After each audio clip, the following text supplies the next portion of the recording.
Pecado existe ou apenas são coisas que ainda estão além da nossa compreensão?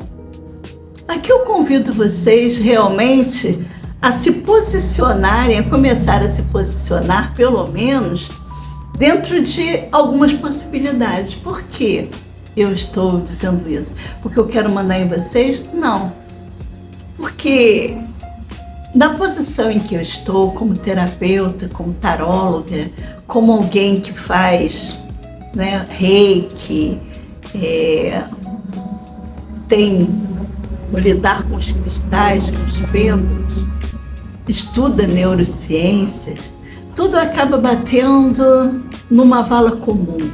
A visão de que nós estamos sendo castigados. Como se realmente alguém nos castigasse com tamanha ruindade como são as doenças, né?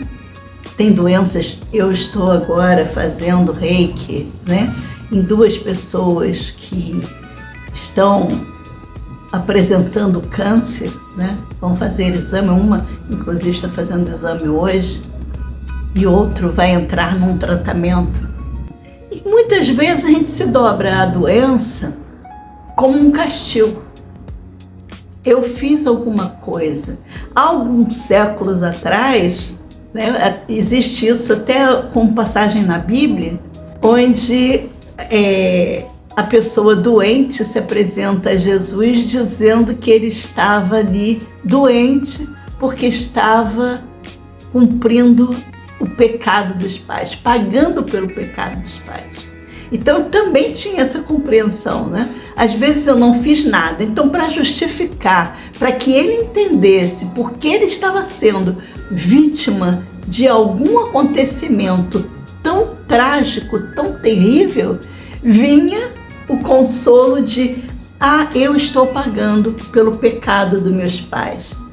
Se meus pais não tivessem pecado, eu arranjaria os antepassados, aqueles que eu não posso investigar, que eu não posso averiguar, que eu não posso perguntar, não é isso? Então existe aqui uma dor que não é respondida. E não é respondida nem pela ciência e nem pela religião. Mas eu posso dizer que não são respondidas ainda. Porque a tendência, como tudo que a gente tem feito na vida, é que ela comece a nos responder sim. A gente comece a achar respostas para isso. A imagem vai ficar um pouco escurecida, porque, como eu disse, hoje está nublado, então sol aparece, o sol desaparece. E eu não vou editar não, gente. Primeiro que eu não tenho todo esse conhecimento. Segundo, porque deixa estar, porque é o conteúdo que importa, não é a minha beleza. Mas vamos lá. Então temos, isso às vezes chega muito, e você se sente um pouco impotente para ajudar, porque você gostaria de ter instrumentos para fazer isso. Então aqui, esses vídeos, é até eu tentando ter um instrumento para que vocês entendam como acontecem as coisas, E que não tem nada a ver com pecado. Mas eu desejei mal àquela pessoa um dia, eu tive inveja do outro. Gente, isso é humano. E não vamos julgar de uma forma tão rígida sentimentos e pensamentos humanos. Vamos ser mais condescendente conosco. Quando aparecem essas visões aqui, me tiram o tempo e eu fico sem noção. Entenderam? Vamos ser um pouco mais condescendentes conosco. Nunca estamos pagando pecados.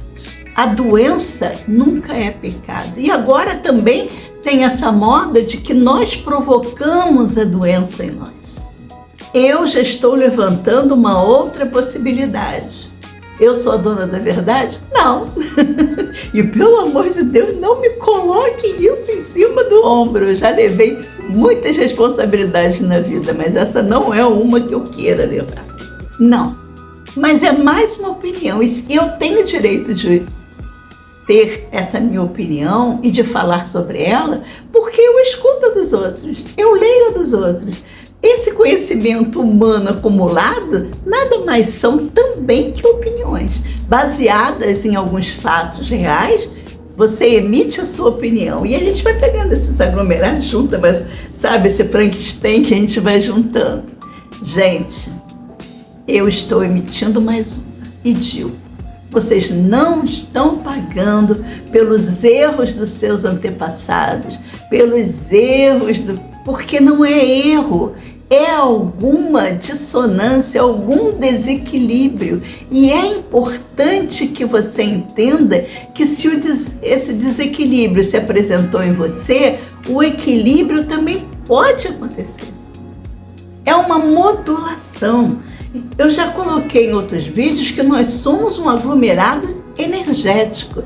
E é de forma energética que a gente conserta isso. Mas, na verdade, nós somos frutos de uma criação que já foi doente, porque aconteceu um problema lá atrás. Então, a gente apresenta defeitos, vamos dizer assim.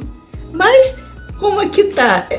É pecado ou isso está acima da nossa compreensão? Tudo, sim, mas alguma coisa já começa a aparecer, já começa a mostrar. Bem, existe um defeito de fábrica e nós estamos consertando isso. E existe também alguns depoimentos em alguns momentos dado por outras pessoas que eu respeitei a opinião deles, que houve um acidente solar que embaralhou tudo aqui, quer dizer, queimou circuitos diferentes. Quando se fala queimou em circuitos, o que você entende? Que nós somos o quê? Uma máquina. Você achou que a máquina fosse só a máquina de costura, fosse só a minha airfryer que está funcionando lá agora, que daqui a pouco eu vou almoçar. Vocês acharam isso? Não, eu não sou uma máquina, eu sou super, não é? A gente tem aquela vaidade, aquele ego de achar que nós somos o supra-sumo e tudo mais existe para nos servir. Não, tudo isso são máquinas. Máquinas têm transistores, quer dizer, na minha época era transistor, né? Era vela. A minha mãe me colocava, a Ângela fica lá do lado vigiando para a gente não trocar. Pegar a nossa que tá boa e colocar uma com defeito. Hoje em dia tá muito mais difícil porque são circuitos mesmo, né? E só quem entende desses circuitos pode ajustá-los ali, consertá-los, trocar alguma coisa e fazer a máquina funcionar direito. Nós existimos para isso, para fazer a máquina um dia estar funcionando perfeitamente. Quando vai acontecer isso, eu sei lá. Porque nessa criação, eu sei que isso acontece há quase 15 bilhões de anos, quando foi criado tudo isso através do Big Bang. Deu um defeitinho lá e estão até hoje reparando esse defeito. E nós fazemos parte disso. Então não ache que o papai, né, que vocês gostam de chamar como Deus, está lá olhando, olha lá o pecador lá, vai lá e queima ele. Como pais, por exemplo, que têm alguns problemas de saúde, quando isso aparece nos seus filhos, eles identificam e às vezes até erroneamente se sentem culpados, né? Poxa, eu quis tanto ter um filho e transmitir para ele a doença que tinha. Então, deixem de se sentir culpados. Doenças foram feitas para serem reparadas. Não vem como castigo de ninguém. Quem está dizendo isso está se aproveitando da sua ignorância, da sua boa-fé, da sua inocência, porque ignorar é uma coisa, ser inocente é como aquele que nunca teve acesso a isso. O ignorar é aquele que até ouviu, mas não acreditou, não é isso? Está se dando bem, iludindo vocês. Não. E não é tão fácil assim como se diz. Diga para o universo que isso vem para você. Não é assim. Existem partes que você está detendo em você que precisa ser reparada, precisa ser modulada, precisa ser sintonizada. Para quê? Para que você entre em sintonia com a criação. Uma vez em sintonia, você começa a ter acesso a informações que você não tinha. A coisa parece complicada, mas na verdade não é. E eu já estou passando do meu tempo. Pensa nisso e mais tarde a gente fala mais sobre isso. Se vocês quiserem, é só colocar aqui embaixo. Pode falar mais sobre esse assunto? Eu quero entender melhor. Vai ser um prazer.